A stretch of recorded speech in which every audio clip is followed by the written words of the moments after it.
Leonardo da Vinci, the genius behind the masterpieces. Hello and welcome to this video about Leonardo da Vinci, one of the most brilliant and versatile minds of all time. In this video, we will explore his life, his works, and his legacy as a painter, engineer, scientist, and humanist. Early life and education. Leonardo was born on April 15, 1452, in a small town called Vinci, near Florence, Italy. He was the illegitimate son of a wealthy notary and a peasant woman. He grew up in his father's household, where he received a basic education in reading, writing, and arithmetic. At the age of 14, he was apprenticed to Andrea del Verrocchio, a renowned painter and sculptor in Florence. There he learned the skills of drawing, painting, sculpting, and metalworking. He also studied anatomy, mathematics, geometry, and perspective. He soon surpassed his master in artistic talent and innovation.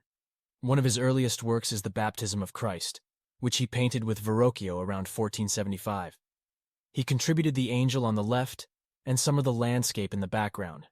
His use of light and shadow, as well as his realistic depiction of the human figure, show his mastery of painting techniques. Career and achievements. Leonardo left Florence in 1482 to work for Ludovico Sforza, the ruler of Milan. He served as a painter, engineer, architect, and military advisor. He designed weapons, fortifications, canals, bridges, and machines for war and peace. He also painted some of his most famous works in Milan, such as The Last Supper and The Virgin of the Rocks. The Last Supper is a mural painting that depicts the scene of Jesus and his disciples at their final meal before his crucifixion. Leonardo used a new technique of oil and tempera on plaster, which unfortunately deteriorated over time. He also used perspective and gestures to create a dramatic and emotional effect. The painting is considered one of the greatest masterpieces of Western art. The Virgin of the Rocks is an oil painting that shows Mary, Jesus, John the Baptist, and an angel in a rocky landscape. Leonardo painted two versions of this work, one for a chapel in Milan, now in the Louvre Museum, and one for a church in London, now in the National Gallery. He used fumato, a technique of blending colors and creating soft edges, to create a mysterious and atmospheric mood. He also used scientific knowledge of geology and botany to render the natural elements with accuracy and detail. Leonardo left Milan in 1499 when the French invaded the city. He traveled to Venice, Florence, Rome, and other places in Italy. He continued to paint, sculpt, engineer, and study various subjects.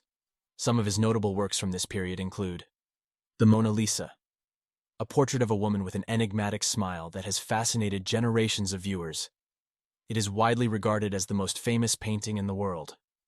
The Vitruvian Man, a drawing of a man inside a circle and a square that illustrates the ideal proportions of the human body, according to ancient Roman architect Vitruvius.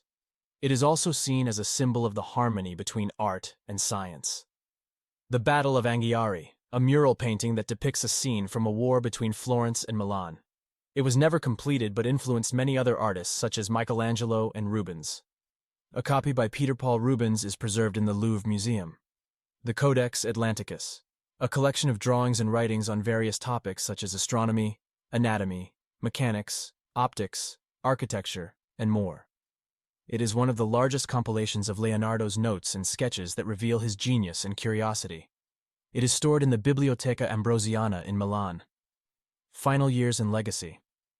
In 1516, Leonardo accepted an invitation from King Francis I of France to live at his castle in Amboise. He brought with him three paintings: the Mona Lisa, the Virgin and Child with St. Anne, and St. John the Baptist. He spent his last years working on some projects for the king and his courtiers. He also continued to study nature and human anatomy until his death on May 2, 1519. He was buried at the chapel of Saint Hubert in the castle. Leonardo da Vinci is widely recognized as one of the greatest painters and inventors of all time. His works have influenced countless artists and scientists throughout history. He is also celebrated as a symbol of the Renaissance humanist ideal, a person who sought to understand and improve the world through his own observation and experimentation. He is truly a genius behind the masterpieces. Thank you for watching this video about Leonardo da Vinci. If you enjoyed it, please like, share, and subscribe to our channel for more videos on art, history, and culture.